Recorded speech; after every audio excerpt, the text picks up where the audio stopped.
3 recipes, 90 seconds and 0 waste. If you've got leftover koji rice and no plan, this video is for you. First up, Koji Butter. Grind 32 grams of koji rice and add it to a pan to toast until deep golden in colour. Whilst this is cooling, thinly roll out your butter to maximise the surface area. Sprinkle that toasted koji over the top. Roll it into a tight log and let it rest in the fridge for 24 hours to let the enzymes work their magic. Next up, Koji Oil. Combine 200 ml of neutral oil with 50 grams of koji rice into a small pan.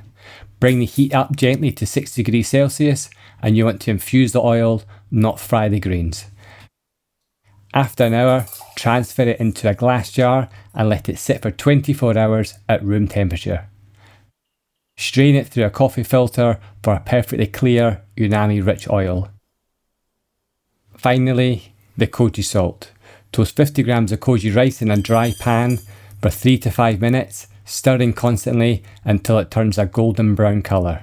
Once it's completely cooled, combine the toasted koji with your salt into a spice grinder and blend until you have a fine, uniform powder.